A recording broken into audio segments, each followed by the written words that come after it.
Hey guys, welcome to the MC Anime Podcast. We cover anime, geek culture, Japanese aesthetics, and Asian studies. We are a multi-fandom podcast, and you can expect to hear topics in your favorite hobby or fandom activity potentially. You can find MC Anime on Google Podcasts, Spotify, Apple Podcasts, and YouTube. Also, please check out mcanimepodcast.com, our website. Furthermore, stay tuned in for another episode.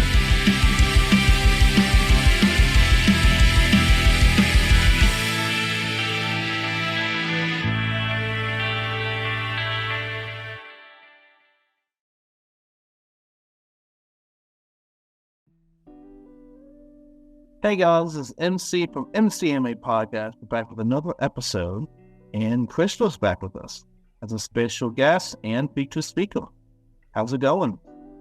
It is going just fine, MC. Gotcha. So, basically, give a rundown of who you are. They haven't already met you before, and when they can find you. There is always that chance. They can find me on Twitter and Tumblr under the same name of Shapeshift16, uppercase the first S, and I am a commission artist online. As well, you can also find me on Discord. And she's actually going to give some also other highlights for TCG prowess and maybe a little bit of knowledge of animation enthusiasm that she has. But it's also going to be TCG for this episode. So that's going to kind of shine a little bit more. So, further ado, today's episode is going to be trading card games and the mechanics behind them. So, what do you like about TCG games or trading card games? I like two things about them. I like the collecting aspect of them as well as the gameplay themselves. I would say as a corner of my room is dedicated to one particular trading card game. I'm not going to stop collecting. And with that being said, do you like being in a position or you like to do stuff like that? It certainly says so. Especially when I found out about it through the anime that it's connected to. So, anime is one way to introduce people to the card game. Yeah, typically establishing a show, movies like a visual medium kind of resonates more. Sometimes the popularity that they're claiming for the TCG or the show or the IP property typically influenced by how it works out.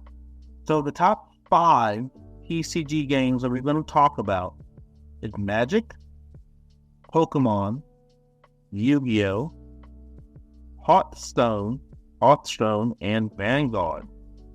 Cardfight, Vanguard. So let's talk with the grande in the room of Magic, the one that most people know the most about.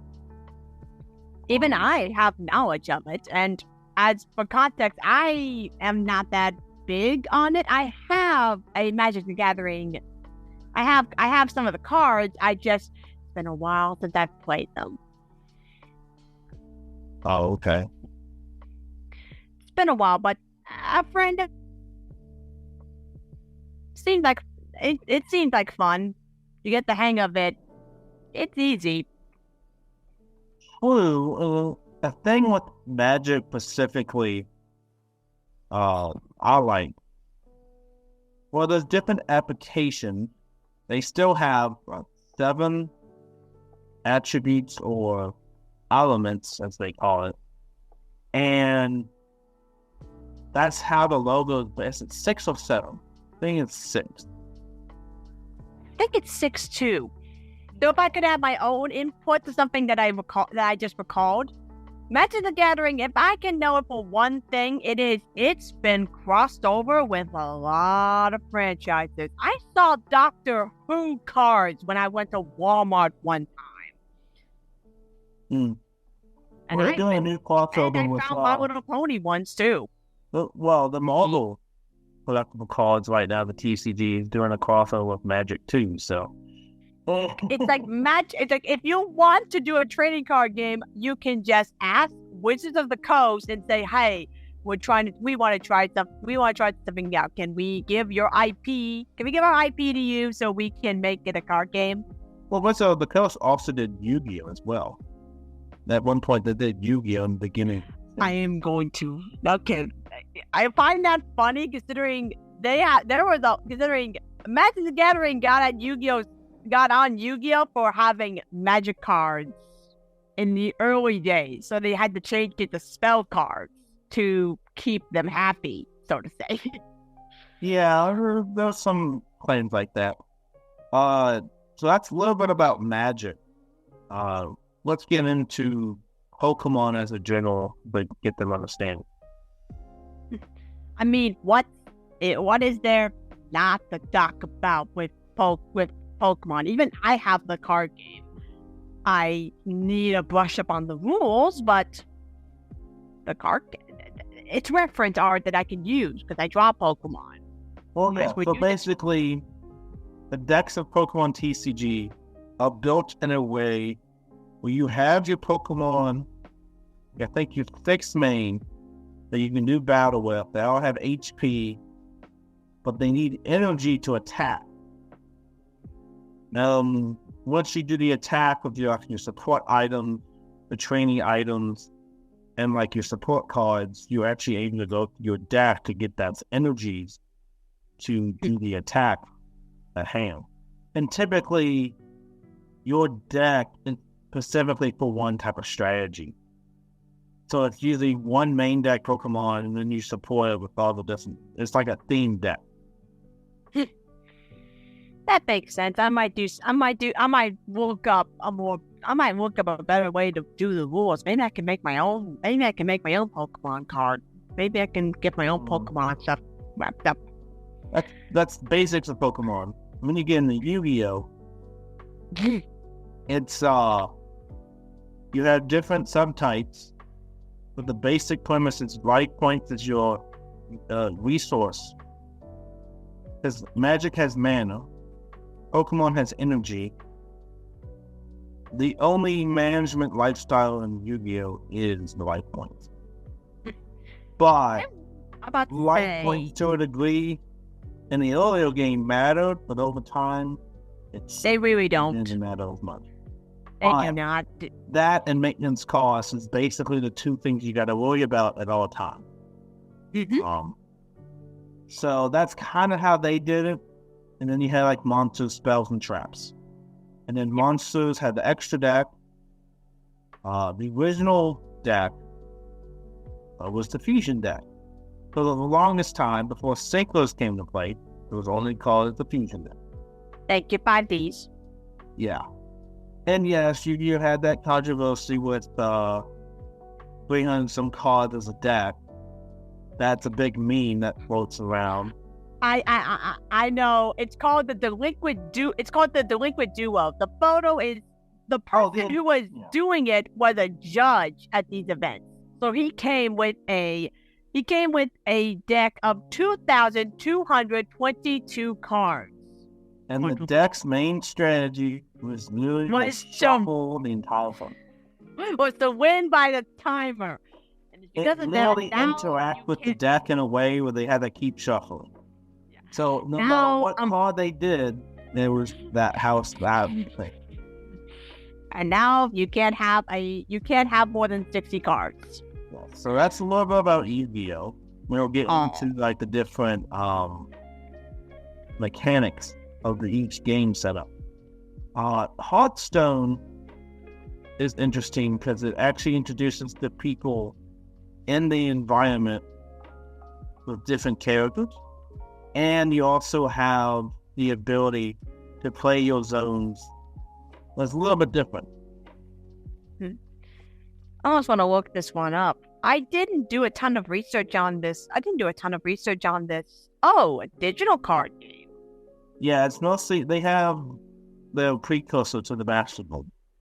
That's why I didn't willingly do research. It's owned by Blizzard. Yeah. Given what I've researched on my my free time, which is the failures of video game companies, Blizzard is not very good. So that makes sense. Hearthstone kind of has fallen off the deep end thanks to some controversy in China.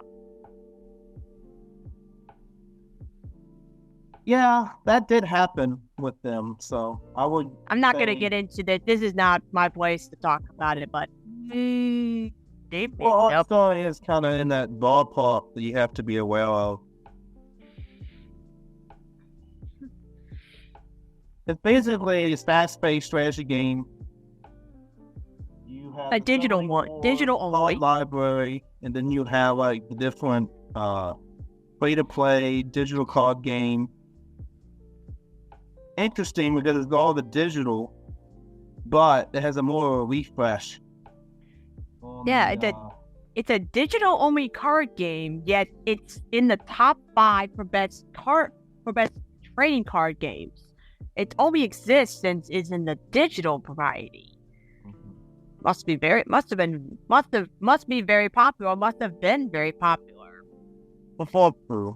before we know Blizzard kind of went downhill. Well, it's digital only, turn-based collectible card game which pits 2 opponents against each other.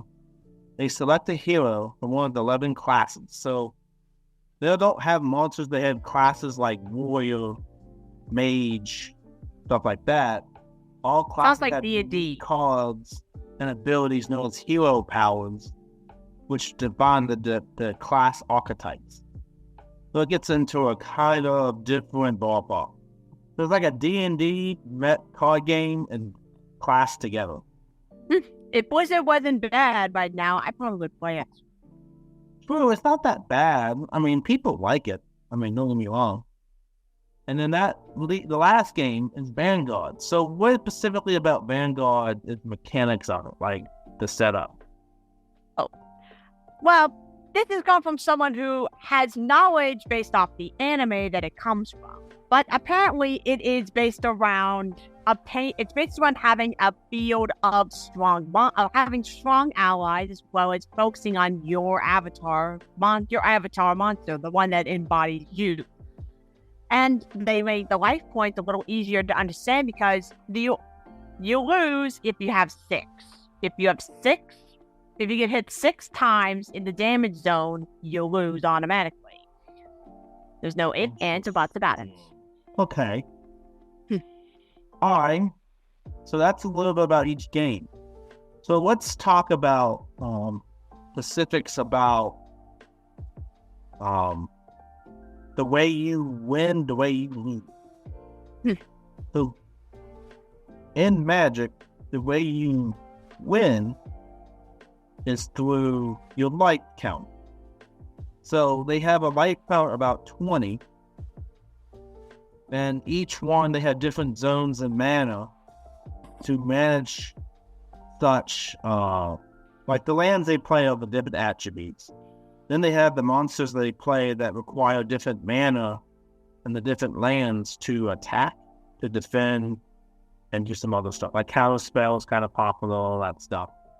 But it's interesting with Magic specifically because of the fact it's pretty expensive, and it goes in different formats, and it's like if you don't like this one, if you don't like the competitive, you can go to the commander and build your decks. It's a lot more slower pace of a game. It's not as quick as some other card games out there. From my experience, I can agree, including the consequences if you need to, say, reshuffle your hand. That is an option. You can choose to reshuffle parts of your cards, your hand back to the deck, shuffle one up. However, you have to you have to put the same number of cards that you discarded, or the same number of times you had to reshuffle your hand. That number of times, you have to put that number of cards at the bottom. So you can do, if you think your hand's bad, go ahead. You're gonna have a handicap anyway. So you do. And Pokemon, the way you lose is through the HP of the creature or the pocket monster. If you do so much damage and then the HP on that specific card is out, then that Pokemon faints. Or died, as some people. Basically, it's knocked out of contention of one of your 6. Unless you have a revive card. Yeah, even if that's a support item. So some of the support items can revive it back. And I think it doesn't have the full HP into revive. I think it has like... A normal revive would bring back half of its HP. A max revive would bring back all of its HP. So basically, it's like that one of those items. If you're in the game, you can put a revive, and it only does but so much HP. A max revive would probably cost more energy or more resources to use because you're reviving it fully. Especially since you can't... You have to kind of save those for special occasions. Yeah, it's kind of interesting because the resource management in some of these games is in a way that is interesting how to build up the strategy used cards to do it. Yu-Gi-Oh! Well, its life point counter is literally 8,000 life points. At one point it was 4,000, and then some version was 2,000. And for rush duels in Duel Links, it's 6,000. Yeah, it basically, even Speed Duel has like 4,000. But that's all the different alternative formats. But it's interesting because if you had a tag duel at 16, it was 8,000 per person. Give or take. Mm-hmm. Yep. But in the beginning stages of the game, life points mattered a lot. Because the closer you would get on the beatdown strategy, the closer you were to lose the game. But now we're moving to a point where life point, once you have at least one life point, you can still win the game. Basically, making a combat is more accessible than the older version of it. That I can agree on. As between all the games that we're talking about, I have the most experience with Yu-Gi-Oh! Both anime and card game wise. I could say a comeback is a lot easier to pinpoint if you know where to look, and if you have mastered the one archetype that you're good enough, you might be able to find a comeback real quickly. Just ask me and Cyber Dragons.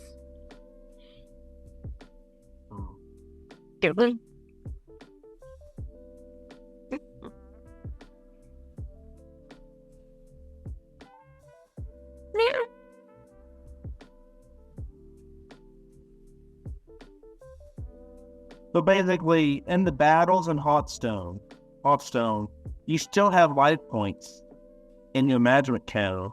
It's just like you have the similar life in Dungeons and Dragons, but you have certain stats with your hero class. So those hero stats kind of are to your life point count and all that stuff. Mm-hmm. So how does Vanguard work for life point specifically? Well, as mentioned before, you can only have up to 6 counters. There's only 6. If you get 6, you lose. So the life point counter is it's actually a lot stronger. One big thing that's important to Vanguard is taking risk. As in order for you to attack with your Vanguard, if you want to attack, you do a drive check or twin drive, or in some cards, a triple drive, checking the first 1, 2, or 3 cards of your deck respectively. You can get a trigger in those cards and increase your power, let it deal, instead of 1, 2 damage, let you get another card, let you heal, let you stand another unit, etc. They really play on that in the anime. They have a lot of fun with that. But the life point counters is not necessarily a bad thing either. You can use those to activate abilities or effects of the monster yourselves. They need a counterblast activates. Oh. So you'd have to turn the cards from face up, which where they normally read to face down, saying that they've been used. And you'd remove a face down card if you're using a heal trigger. It's a lot of fun when you want. It's a lot of fun and often very intense when if you want to watch a game or two. Well, it's kind of interesting to see how that is. So now we explain the life points a little bit. Let's expand the sequencing of the turn, how you play your turn. So, with Magic, you have the different card library. So you draw your deck, and then when you go into it, you have your creatures. They're not called monsters; they're called creatures. Then you have your lands, and then you have your mana. The lands are extinguished resources.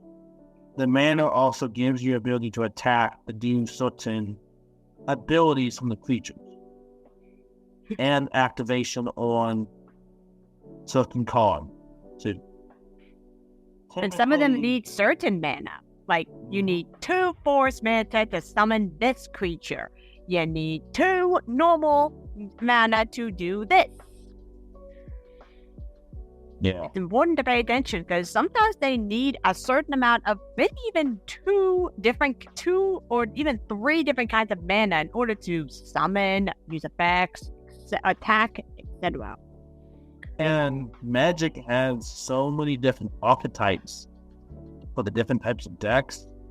It's really hard to actually plan what they're going to do because they can fully bluff or they could actually go in a motion that would lead into the counterspell or the actually aspects of specifically attacking. Because when you attack, you have to declare which one you're going to attack with, and each one has to attack in the clarification that you're doing it. Because you can only switch from attack, defense, attack. That's it. And if you don't attack and you put it in, it's viable to be attacked the next turn by your opponent. I can see why they had.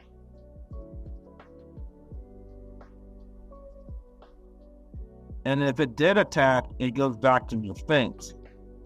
So if it attacked, now you said, okay, now I have to put in defense. Now I have to use resources to put it back on attackable. And Pokemon, with its sequencing, is a little bit. With Pokemon specifically, what's the sequencing like? I'm familiar with the game, so I'm familiar with the video games and the anime. My question is, why are you asking me? I'm going to assume it is because you need to have the energy required to summon to let that Pokemon attack, essentially. Also keep in mind if it has a weakness, if the weakness means it's any damage it's dealt is doubled, so you might need a calculator to go along with it. As well as because Pokemon is that kind of a card game, there are effects that require you to roll a dice or flip a coin. Yes, and I use that mechanic a lot more specifically because they introduce a random chance of events to introduce the types of attacks. Like, you want to hit Volley Swipe. Well, Volley Swipe as a move in the card game would be determinative about the amount of the requirement for the amount of times it attacks. You roll the dice, and that's how many times, from 3 to 5, it would do it. Sometimes it's only 2. And if it's a crit, I believe each attack you roll a die to determine if it has that advantage or not. I'm gonna do the joke. Are we playing Pokemon or D&D? Do I need to roll for initiative? I mean, the trading card game, the amount of damage it does determine if it's a crit is based on the mana you did. Well, the damage count is a little bit different, so we'll get into that. But you will roll the random chance of events to determine if it does regular damage, and then the damage between the HP to the ability and all that stuff. Yu-Gi-Oh! The secrets of events, first person goes, they don't draw a card. And you more importantly, more importantly, it's either decided by a coin flip or a game of rock, paper, scissors is set for the person to even decide who goes first. Well, there's actually different ways to determine who goes first. Some people determine by the highest last score on the bottom of the deck. Some people determine with high roll or low roll, and they roll a die, one die, it's a higher number, or a coin flip. But typically, they would use the die roll to determine most of the time, because RPS is mostly for the emulating and the simulating. The coin flip is only a 50-50, so people like the chance to get high and then they decide if they want to go first. So typically, it's more advantageous to go first because your plays get less interrupted. Going second is like a strategy to pick. You have 6 cards to break down the board more. So going first, you have one less card, no battle phase. And you have to set up a board, and then your opponent has one more card than you when they start. So in that way, they have more card economy to break your board by battle or effects and nitpicking. I mean, the Cyber Dragon deck that I play actually benefits from going second. Since one of the core cards has an effect where it can be special summoned without a tribute when your opponent controls a monster and you don't. So you can summon out a level 5 monster immediately, then you can use your normal summon on a different monster. It becomes Cyber Dragon. You can choose the Power Bond, you can choose to XD summon, you can choose to Overlord Fusion. You got a lot of options. Depending on the strategy of whatever your hand has will depend on what you can do in the turn. Well, so that's a little bit about Yu-Gi-Oh! Hearthstone is interesting because the turn who goes first, the coin flip is flipped. They have a coin flip. The player who goes first draws 3 starting cards, so it's kind of interesting. There's a little bit different setup. They go second. They get an extra card and the coin. Each player draws a card every turn. Each player is granted 1 additional mana crystal every turn, so they also have mana crystals as their resource. Each person will replenish with mana every turn. This kind of gets interesting because every turn their resource economy gets back, so they reset it, just like Rush Duel, kind of. Yeah, that's a different story. The player can have is 10. The maximum amount of cards that they can have is 10. You have 1 weapon equipped at any time. You have a maximum of 7 minions on the board at once. So you have 7 people to fight on the board, while the zones can be different in the different card games. And if a player has no cards left in the deck, every time they try to draw a card from the draw at the start, they will start to take damage, starting with 1 card and discretion on every card draw. That's interesting because it's not a lose all your cards you're not able to play. You just don't have any cards to replenish what's on the field.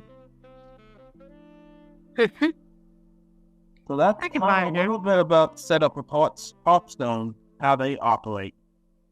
Or what's the secret thing with Vanguard? My favorite response to this: pull up a chair. We've got a lot to talk about. Just a general explanation. I'll try my best, but the idea is you'll get stronger with every turn. It's the same methods that can be used to determine who goes first and who goes second. Both sides hand advantage. But there is the one thing to note. You always start as a grade 0, and at every turn, you upgrade to another grade. The max you get is 3. Once you get the max grade level 3, you can put down any monster you want without consequences. So if you have a grade 1 avatar, you can't put a grade 2 down until you have a grade 2 avatar.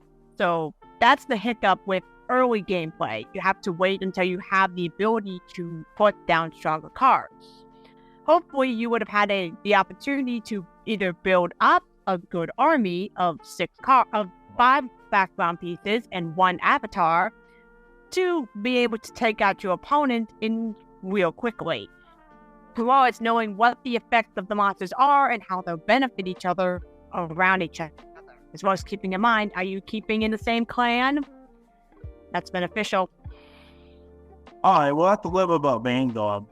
And a common thing in most of these games, except for one, is the slow build of resources to build the board that is ideal to win. I would say that. It can take multiple turns, and Magic is no separate to get outside of the zone with the creatures, with the mana, to be able to attack, plus to have the zones, the land available to also do something with it. Yep. So you need to spend the amount of resources to gain it. Yu-Gi-Oh! You can set up an entire board in one turn. And then on 3, set up another board. If you have the cards to do it and activate the effects. Every other board we mentioned, Hearthstone, Magic, Pokemon, Vanguard, they slowly build up their field to take out the other person's field. Yes. So that's kind of how they mostly play with the resource management. They use the resources like mana or crystals or I believe you said was the upgrades with the card Vanguard. With the grading, with whatever grade. Whatever grade you have, then that determines what you can do. So you have to prolong the turn to get the upgrade you want to achieve the sequencing of the cards to use it. Yep. So basically, most TCGs, you have to strategically use the resources you have to make the best out of the situation. So with that being said, you might have to conserve some resources to play the game, because you use all of them at once, you might not be able to come back as quickly as, say, when you first start. Example of that. How about the example of that is Cardfight Vanguard has an option during your opponent's turn. You can choose to guard an attack that they're doing on your Vanguard, which, if you choose the right monster, will reduce the amount of attack it'll do to you, and thus it won't be able to deal damage. So if you use up your whole hand to build your board the previous turn and don't get enough resources recovered from it, you just got yourself wide open for 3 minimum attacks. Now, one thing was actually accessing these cards to play with.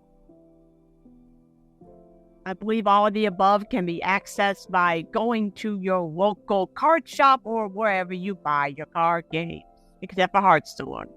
Yes, Hearthstone's a digital microtransaction. Currency microtransaction. I mean, Magic has it as well, and their digital platform. True. So does Master Duel with the gyms. So, and Duel Links, so keep that in mind. Duel Links, Master Duel. Konami's got two ways to microtransaction you out of trading cards. Yes. Magic, I think, they're distributors Wizards of the Coast. Which and they still sell in packs. which actually was the previous distributor of both Yu-Gi-Oh! And Pokemon.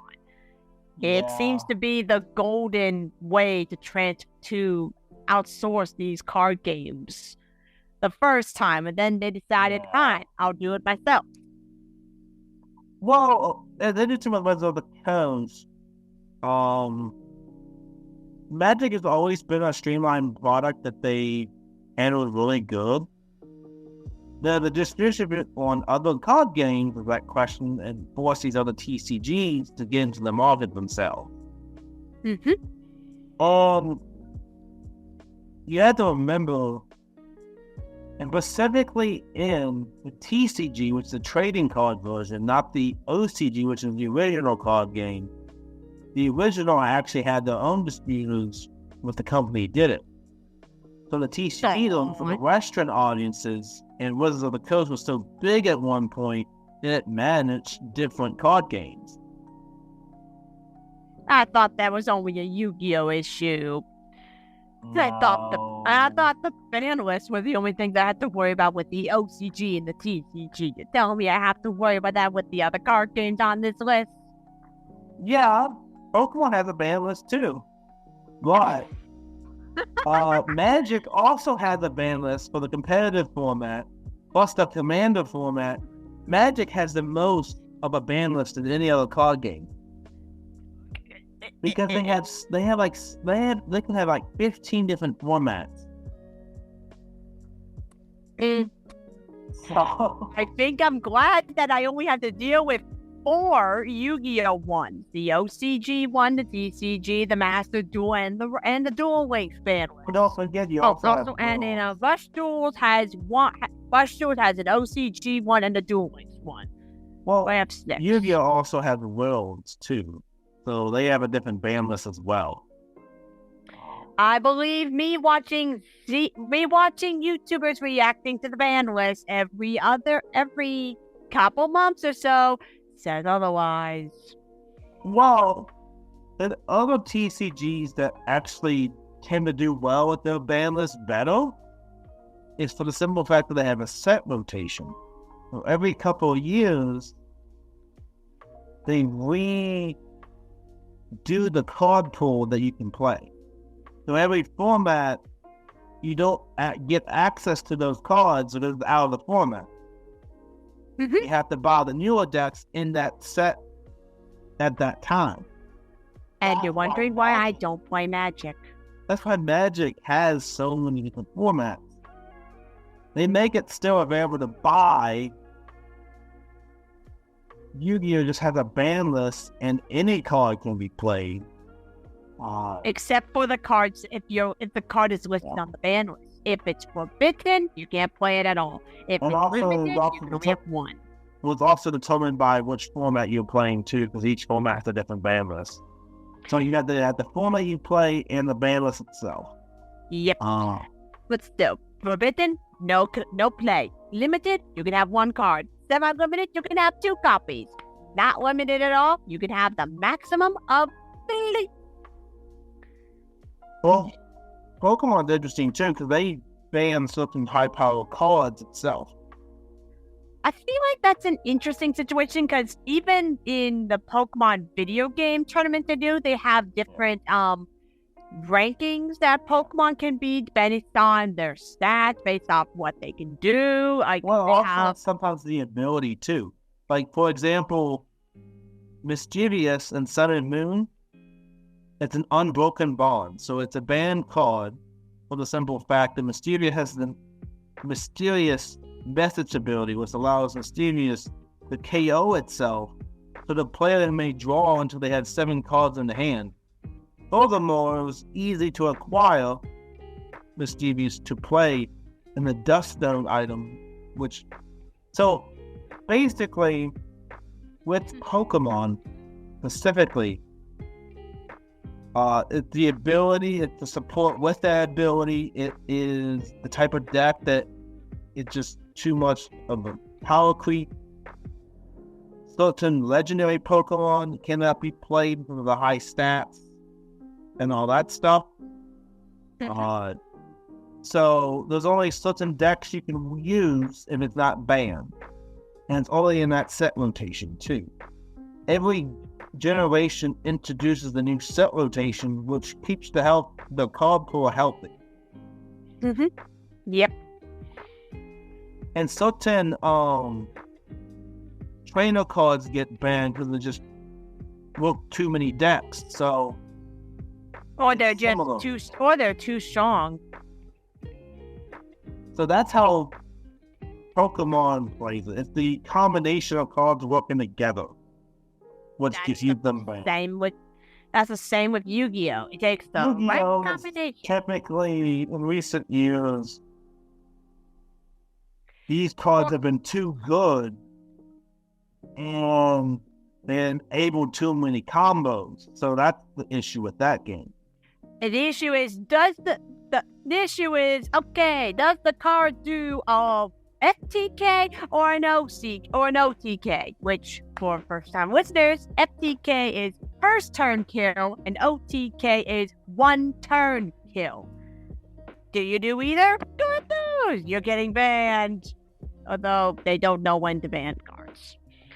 Although I think for proof that the card game has gotten significantly better with handling some of those FTK and OTKs, a card that had been on the ban list since the beginning of it in 2004 is back to 3.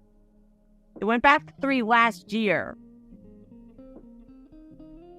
So you could play the card in a tournament. It would be Yatagarasu. Yatagarasu, so it's just power creep. Some cards get off the ban list because it's to a point where the card doesn't affect the game anymore. At first they limited the bird.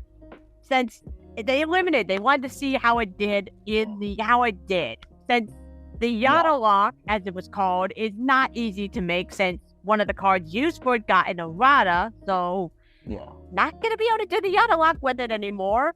And after realizing it's not broken anymore, that's also something that can happen. They get off the list. But typically, with set rotation, it's usually banned for that format and do broken, and then once they move to the new format, that card can no longer be used. Sometimes they still use the ban list on the retro formats too. So Arena, how they ban cards in Hearthstone, they relate to the balance of the game. So most cards are removed either too strong, too weak. On the other hand, cards that require massive synergy in order to work properly, like Quest, also got removed. So on top of that, some cards were actually polarizing and felt bad to play against and also got banned, like Vicious Fledging, which is a different card that just read, after 3 minions attack a hero, you adapt. So basically, you gain an ability by that card. If they attack, you adapt and change the course of the game.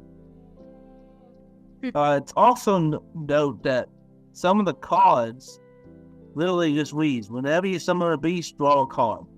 Apparently, that's too good of a card, and they banned it for the card. It's too simple of a concept. Why do you think Yu-Gi-Oh's been banning cards with one sentence as its effect description for Hearthstone, that's most of their card text.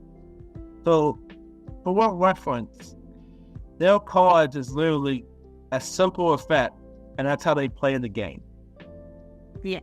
But they also ban cards in a way that If it's too weak, they don't play. If it has too much synergy to play a certain strategy, and you have too much resources to invest in it, they also ban it because it's also convoluted too. Can't be taken advantage of. Yeah. And there's different types of arenas, like ban priest, ban rogue. There's like different shaman, all that stuff. So that's how Hearthstone does it. How does Vanguard do it? Vanguard, according to my research, it looks like it has recently updated its ban list. In fact, until researching this, I didn't even know Cardfight Vanguard I didn't even think Cardfight Vanguard had a ban list. I had never heard anyone talk about a ban list for the Vanguard series. My guess is that the cards that were banned or limited were too easy to take advantage of in the meta in the Vanguard meta. Now we'll get into different types of strategies. So this is going to be a mechanic to all games here. You have the type of deck the role your deck plays. You have a defensive that plays more slowly, but it's more stealthy. So you play a more grindy game. Yep, you are waiting it out. You're basically a control deck. Then you get into mid-range, which is like between control and combo, but does enough where it can adapt to the situation. It can play a solo game, or it can play a more faster game with their combos. Then you get into like an aggro deck, which is aggressively attacking, aggressively high point monsters, stuff like that. And then that also comes in what's combo as well, which combo is you have a lot of synergy with cards, and once you achieve it, you're putting the resources at hand to do it. Like different strategies throughout how the deck plays. So for example, in like Pokemon, if you have a mid-range deck, then you can really slow the game to a snail's pace, depending on the type of abilities and type of things you strategy. You have like statuses, you can aggressively attack. You have the smaller attack beaters that can use less energy but attack more times than the heavy cost attacks, so you have the mind for that too. Magic, there's all these different formats and all these different decks that have these different classifications. Each one plays in a different way, and it's important to know which role your deck plays in that matchup, depending on how that deck plays. That means you need to give the effects a reread, a second reread, a third reread, as many rereads as necessary. Yeah, and if you understand the role of your deck that plays against the deck you're facing, it could actually be beneficial to you changing how you play against that deck.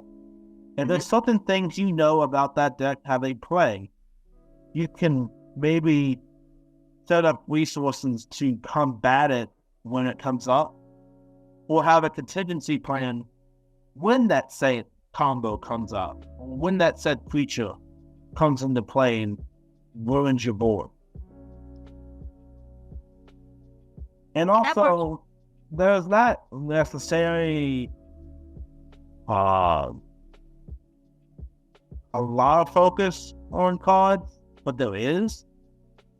There's different cards that play different ways, and having a diverse knowledge of everything can work. And if you don't know, then you need to read a card in real time and try to pick up how it plays too. Yeah. So with that being said, what are some elements that you see in even TCGs that do it differently? From what I've experienced, what you said earlier with the knowing what your opponent can throw down and take advantage, and that way you can counteract it and benefit from it. I've done that multiple times in Yu-Gi-Oh! Alone. If I'm going up against something that focuses on banishing cards, guess what? I'm playing Cyber Dragon. I have cards that can get cards out of the banishment zone. So why are you banishing me? You are giving me more fuel. Well, also with that being said, we still have to talk about the mechanics how you win the game. Well, I think for most, if not all of the ones are the same. You get the life point or HP bar down to 0 or 6 for Vanguard. And then sometimes you have some deck out. Sometimes you have a contingency for deck out, and you burn yourself with your life. Pokemon, pretty much 6 Pokemon faint, your team's all of contention. You have no more Pokemon to fight. You don't have any more life to defend for 20. Once it gets to 0, you're basically dead. Hearthstone, same way, but if you want all cards, it starts burning you. You start taking damage. Mm-hmm. The concept of damage is pretty much applying throughout it, but how you take damage is different in each one, too. Yes. Magic, you take like 1, 2, or 3 damage depending on the attack of the, blocking and attack. And if attack directly, or they don't say attack directly, it can bypass your creature, attack you in that way. Yeah. Pokemon, you deliver the HP, but you also have different types of moves that also make you effectively lose the game too. Statuses, if you're asleep, you can't attack. If you're items, you have to defrost yourself. Don't know specifically how to get out of that. But the different abilities and different attacks, generally how that plays out. Generally speaking, you die by a HP or a status that limits your ability or drains your health over time. Yeah. Well, Pokemon's interesting how it plays a different combination of cards that other games don't have. Yu-Gi-Oh! You burn your life points down to 0. You have instant win effect. Can't draw more cards, you lose. Go instant. I would say the instant wins. Well, the 4 ways you lose. They attack you directly, you lose 0. They burn you to 0. You can't draw and you instantly. Hearthstone, similar with that as well. Damage goes down. How about Vanguard? A different upgrade, you attack, and that's how you win, or is there like other ways to win for other game account? Yeah, the Vanguard ones. Yes. Well, you reduce your opponent. You deal 6 points of damage to your opponent. I would say can't get any simpler than that. You need to make sure you don't get dealt 6 damage, and you need to make sure your opponent gets 6 damage. In any way, shape, or form. Just make sure you have the ability to guard if necessary. Make sure you have your triggers ready. Who's up for a fight? Oh. So, one aspect of all the card in here is this. You draw your deck, and you play with the deck to search your deck to get the card to complete the combo, and you use the resources to establish the move or the attack or whatever the effect that you're trying to achieve. And that's important to know how to be able to maintain it. With the maintenance costs, you want to dive into that?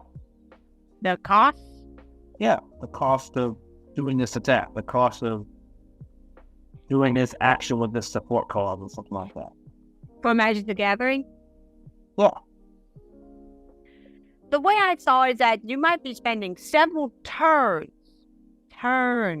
building up the mana that's needed. Because when you play mana cards, you can't activate them. They're mana, but they can't be used to activate. So your first couple turns are you putting down mana cards.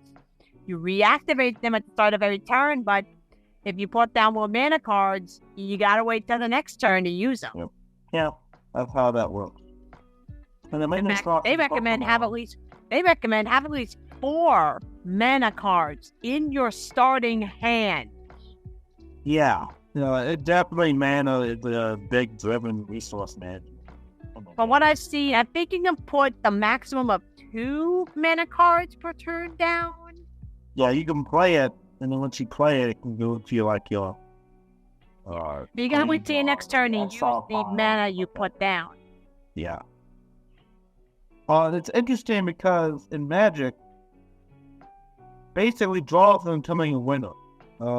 You have 3 options. You can concede the match to your opponent, your opponent can concede the match to you, or you both take a draw. So if you say that there's no winner, judge comes over, you reach a draw, so what happened? Oh, that's what happened. You forfeit your ability to play. You ask them to concede the match. Let's say player A, I would like to concede the match. Player B says yes. Player A says great. How about a split of the prizes? So if you concede, you still get the prizing for it. If, let's say, player A, if we agree to split the prizes, would you like to concede? Well, this isn't acceptable because of the offer is contingent upon a prize split. This is bribery. You can't split it like that. So, you can't do stuff like that to offer a draw. So, that's how that plays out. Pokemon, how does a draw happen?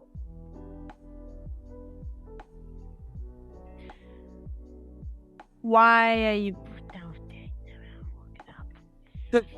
I believe that the draw is one. You draw 1 card per No, not right? Drawing the card, but like filming the winner if both die at the same time and have no more Pokemon left. Is the attack first? I would argue probably the person.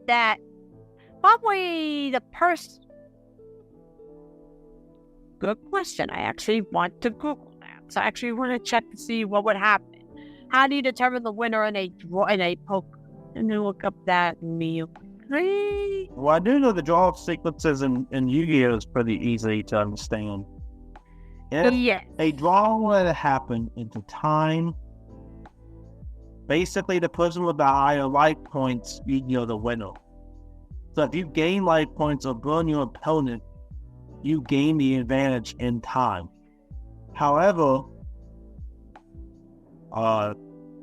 there were cards that got banned that also draws, and it kept making the match proceeding going to game 5, game 4, in that way. Basically, if you won one game and the other games get drawn, you basically won one draw, and typically the draw goes to the higher life point. If the higher life point doesn't get settled, then if time clears up, you have to declare your attack. If you're not in the battle phase, then you don't shift the change of the game.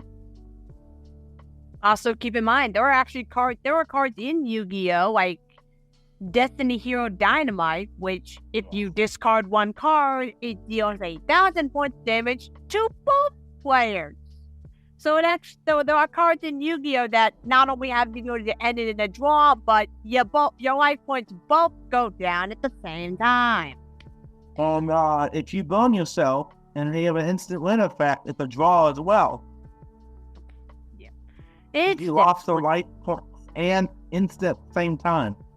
Yeah, you can burn yourself if you're using something called the draw or the Exodia. You can actually win the duel, but also lose at the same time if you burn yourself with the draw. Yeah, there's a reason why Exodia is limited to 1. Yeah. I'm still surprised that I'm still surprised the pieces are only limited to 1. Must be because it has an archetype now that it can bounce off of. So technically, you can play Exodia. You have more than one way to beat your opponent, but you can at least have more than one way to win instead of Exodia obliterates. What the Pokemon win in the tie? Vanguard? No, Pokemon. It didn't say. I'm going to assume it would be a coin. I'm going to assume it might be a coin flip for whoever attacked last.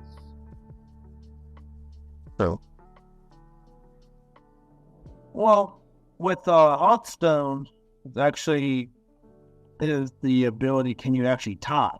So in this way, so for example, if you happen to follow scenarios, if a warlock plays Hellfire, when both healers are at 3 HP or less, your opponent has 5 and you have 3, you, as the leaper node and in the Hellfire, you happen in such a case a tie, or what else?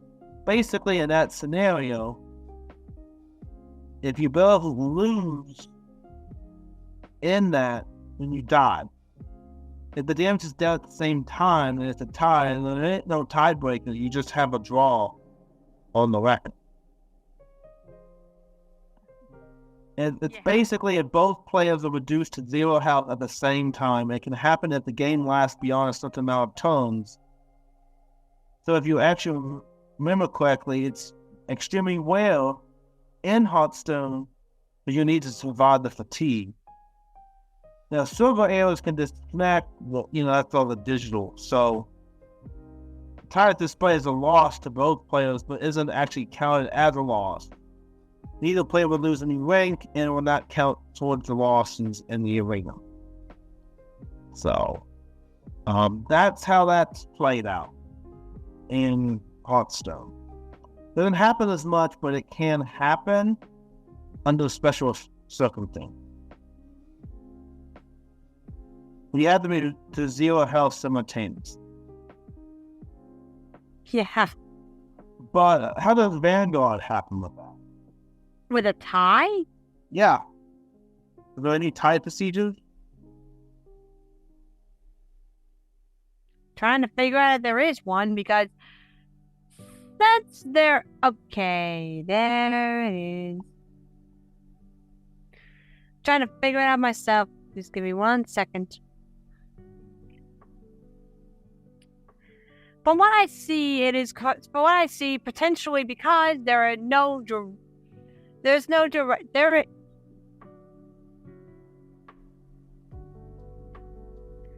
Yeah. No, so if there's a tie in a tournament scenario, the person who activated the card which resulted in the game being a tie will lose. So if you had the last play and it's a tie, congratulations, you just lost. That's similar to how the loops get played. Typically, the judge comes over and says, the card that's causing the loop to be infinite, you had to get rid of that card and get it off the field. There's also other cards that have an automatic lose if it ends in a tie.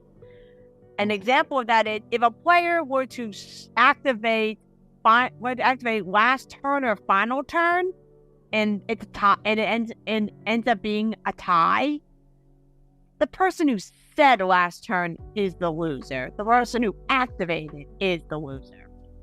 Interesting. Well, I guess it prevents the tie, but I guess they are the ones that were supposed for the tie to happen. And in their game, there isn't a tie that's restored because they want everyone to have a win-win match. Basically win-lose scenario. Gotta love it when they make up rules. Win the match. That's how that plays. Gotta love it when they have to make up rules for if a tie does happen. Well, but I don't think it'll be as common as Vanguard, how the game system is set up. Considering how the game played, I would be shocked if I could find you an example of a tie. Yeah. I don't think I could find one individually. Builds you simultaneously, or you take damage, so something like that. Yeah. Those different gatherings in the community that I like about each one, and the popularity of the ranking of the game is also told by the pricing of the game. So not only were these games based in popularity, but also in order in which they are marketed. And if you notice, the most expensive Pokemon second most, Yu-Gi-Oh is the third, Hearthstone is the fourth with their access, and then Vanguard is actually relatively cheap compared to the other four. Yeah. Although if you notice, the top 3 cards actually are some of the older cards in terms of trading cards. I believe it was Magic the Gathering. I believe it's Magic the Gathering Magic the Gathering was the first one to come out, if my memory is correct. Then I think Pokemon and then Yu-Gi-Oh, but they all were in the 90s. So they actually are veterans. They're veterans in the trading card universe. Yeah. The Yu-Gi-Oh franchise is celebrating a quarter century. Yeah. Well, Magic holds the distinction of being the first trading card. And it was published by Wizards of the Coast. So technically, Wizards of the Coast, Magic, in their eyes, is their IP property. Yes. Although they did do the outsourcing of Pokemon and Yu-Gi-Oh at one point in their lives, they are mainly focused on Magic. And Pokemon, I think, has a distinction really close to Yu-Gi-Oh as well. 1996. Okay, so I was close. Yeah. Magic came first. Yeah, there was role-playing developed by Game Freak, and the original concept went to the TCG. And then 1999 was when Yu-Gi-Oh came out. Hearthstone, the arena, came out, I think 2000?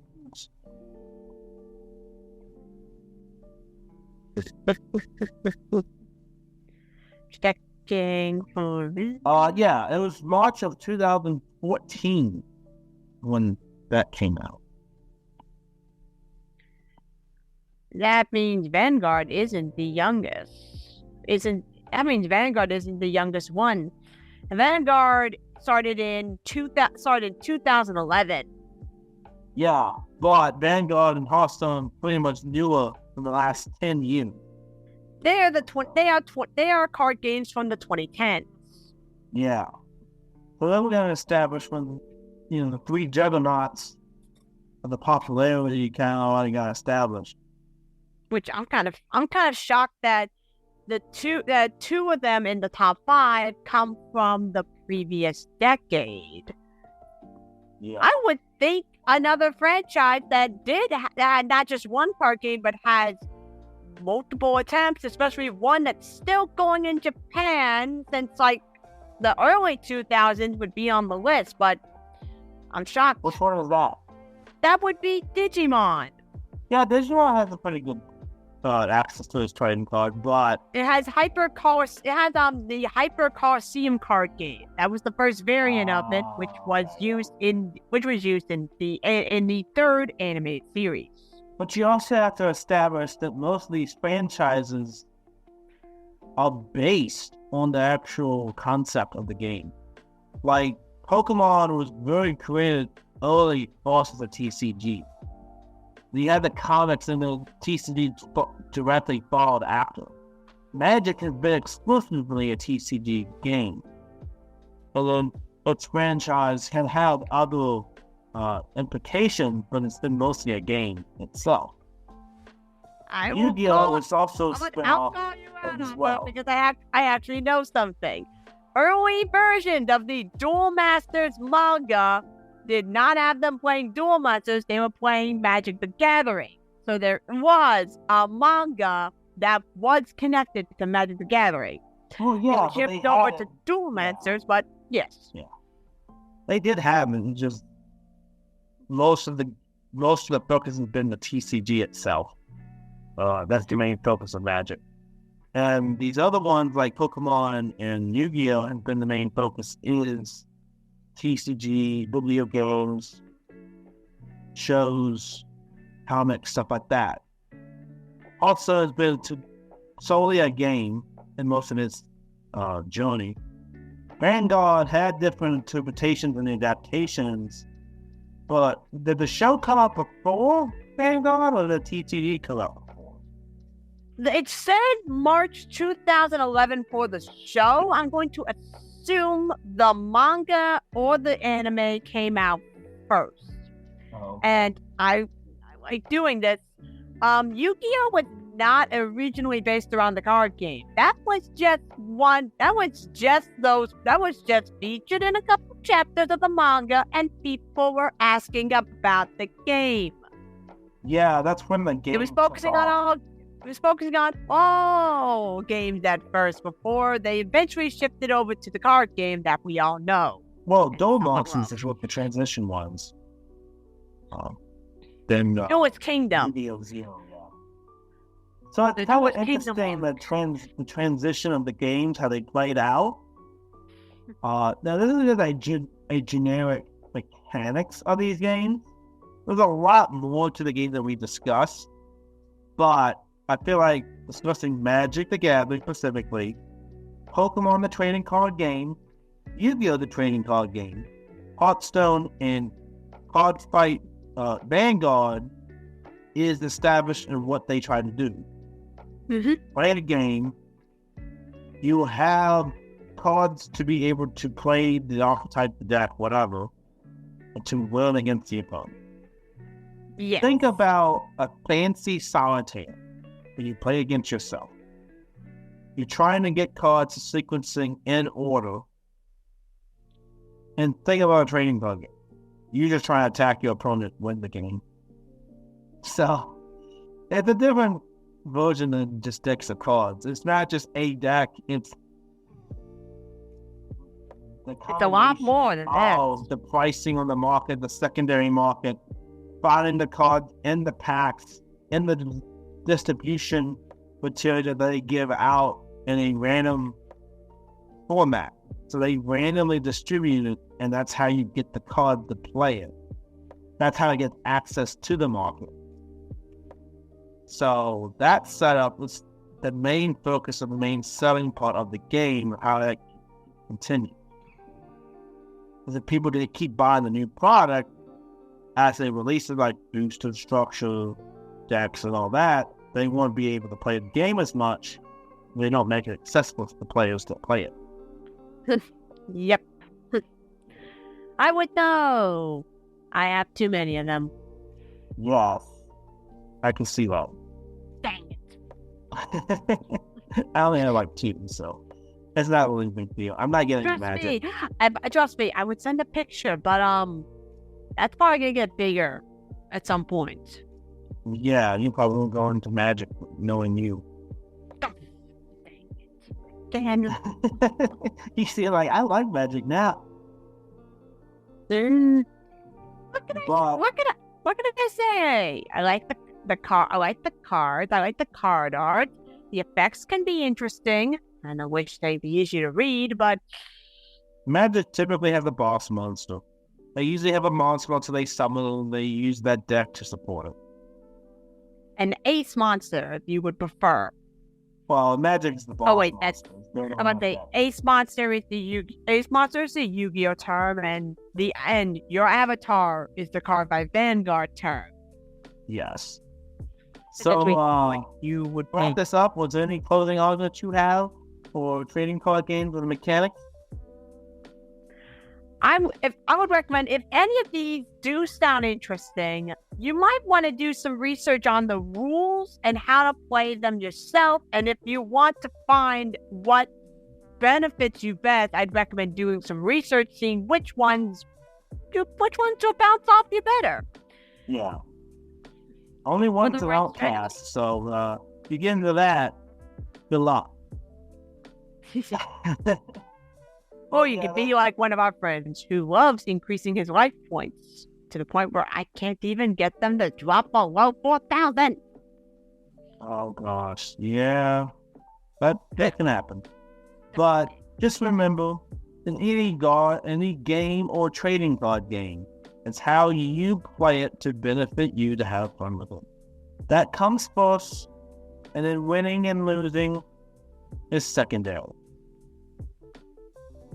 Yeah. So, as long as you had fun playing the game. If you want to buy a cardboard, go right ahead. You want foils, go right ahead. You want fancy art, go for it. It's a market for it. They're going to be spending a lot of money on you, but just keep that in mind. Sometimes the price curve of the metals out of contention for something budget-friendly people. If you don't have it, try to do the free version first. Don't break your wallet to try to play these.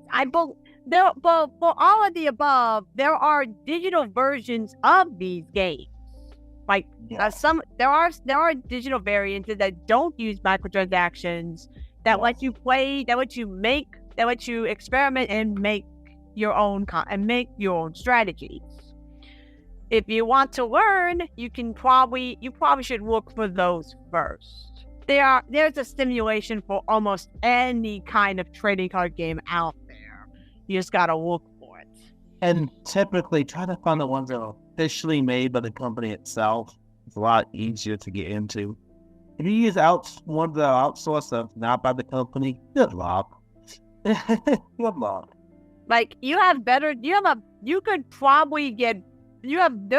more benefits to using EdoPro than using Master Duel to play Yu-Gi-Oh! Because EdoPro, you don't have to pay money to get the cards. You have access to all of them in there. Actually, Master Duel is free. So technically, yes, you can grind to get gems to open packs, and that's how you can get cards. But it's a lot slower process. But EdoPro has access to all the cards. So also support the official version. They'll be like Crystal over here. She's going to support the official version. I don't even have EdoPro. I have Master Duel. I have Duel Links. I don't have a computer for EdoPro yet. That concludes this episode for Trading Card Games and Mechanics. Crystal, thank you for being here. Again, where can I find you? You can find me on Twitter and Tumblr under the name Shapeshift16, uppercase the first S, as well as Discord. And I also on Discord, but I'm also thinking about branching out other social media accounts at some point. But that's a wrap. Thank you for being here, and see you later, guys.